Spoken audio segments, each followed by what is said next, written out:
और भी कई सारे प्रूफ हैं, तो समझिए कैसे। ये नक्शा पाकिस्तान ने जारी किया, पाकिस्तान हमने ये जारी किया पाकिस्तान। इसमें जो तीर का निशान है ये दिखा रहा है मिसाइल किस तरह आया और कैसे ये यहां से जाकर यहां मियां चन्नू पे जाके गिर गया। यहां पर देखिए कैसे मिसाइल ने सबसे पहले अपने से अगर मिस फायर होगा तो सीधे जाएगा, अपने से मिस फायर होगा तो सीधे। ये टर्न नहीं मार सकता है अपने से, माल फंक्शन की वजह से, गड़बड़ी की वजह से 90 डिग्री का कर्व नहीं मार सकता जब तक उसको पाथ फाइंड नहीं किया गया होगा, पहले से नहीं बताया गया हो। तो पहला 90 डिग्री टर्न अपने से नहीं मारा गया होगा। दूसरा, इस मिसाइल में कोऑर्डिनेशन फिक्स था। किसी भी मिसाइल को मारने से पहले उसका जीपीएस लोकेशन कोऑर्डिनेशन फिक्स किया जाता है कि यहीं पर जाना है, लेकिन इसमें कोई बारूद नहीं था। देखिए अमूमन यही होता है कि पहले उसमें बारूद यानी वारहेड भरा जाता है, उसमें वारहेड भरा जाता है, तो इसमें वारहेड था नहीं। जब वारहेड भर दिया जाता है तब उस मिसाइल में फीड किया जाता है कि इस मिसाइल को जाना कहां है। तो इस मिसाइल में जाना कहां है ये फीड कर दिया गया था और वारहेड नहीं फीड किया गया था। और जाना भी कहां है, मियां चन्नू पे। यहां ना कोई स्ट्रेटेजिक लोकेशन है, ना कोई सेना का स्कूल है, कुछ भी ऐसा नहीं है। जानबूझ के भारत ने मिसाइल का वारहेड हटाया कि किसी की जान माल की हानि ना हो, और ऐसे जगह को चुन लिया जहां कोई स्ट्रेटेजिक महत्व नहीं है कि बवाल ना होगा। बस हमें मिसाइल घुसा के बवाल करना था, भयंकर बवाल नहीं कराना था। एक और देखिएगा, मिसाइल अगर देखेंगे तो 104 किलोमीटर से ज्यादा ये भारत में रही है, 124 किलोमीटर गई है, उसके बाद भी ये एक्स्ट्रा गई है। यानी इस मिसाइल की रेंज जो थी वो 290 किलोमीटर ही है। इस मिसाइल की रेंज 290 किलोमीटर, लेकिन ससुराई ब्रह्मोस मिसाइल 320 किलोमीटर कैसे चल गया। लगभग ये 30 से 40 किलोमीटर एक्स्ट्रा चला है। देखिए ये पाकिस्तान का ही नक्शा ही दिखा रहा है कि 33 किलोमीटर एक्स्ट्रा चल गया है।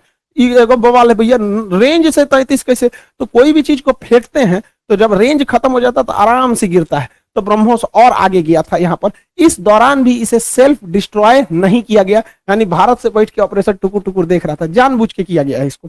अगला देखिए, और भी ये खुद पाकिस्तान कर रहा है, उसको समझाता है। ये उनके ISPR है, inter public relation, ISPR।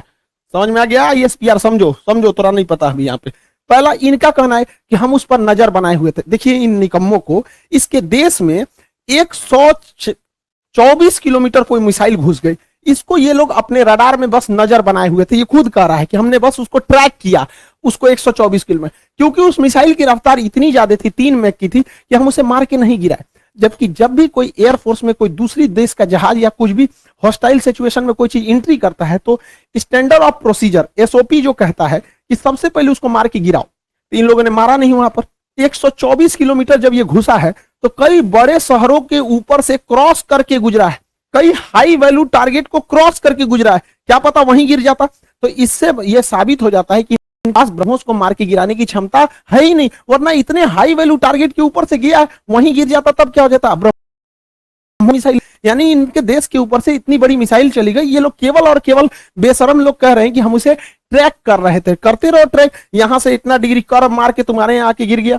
Pakistan इसे मार के गिरा भी नहीं सकता, क्योंकि ब्रह्मोस 3 मैक से चलती है। इसके पाकिस्तान के पास चाइनीज रडार है, इन चाइनीज रडार की हेल्प से इसके पास 2 तरह के मिसाइल क्षमता है। एक HQ-7 है, ये 30 से 40 किलोमीटर की दूर की मिसाइलों को मारता है। एक HQ चौथे शादी की तैयारी करेगा ये आंटी जी, खैर चाचा है, कोई बात नहीं, हम क्या करेंगे, बैल कहीं का, तुम सुधर जाओ, ऐसा कुछ नहीं होने वाला है यहाँ पर। इसलिए रिवर्स इंजीनियरिंग नहीं हो पाएगी। इसको 1 साल से हम समझा रहे हैं, नहीं समझ पा रहे हैं यहाँ पर। इससे कोई रिवर्स इंजीनियरिंग नहीं होगी। अब आप समझ गए होंगे, भारत ने जानबूझ के मारा था यहाँ पर ब्रह्मोस। इसी बहाने ब्रह्मोस का सक्सेस भी हो गया। डिमांड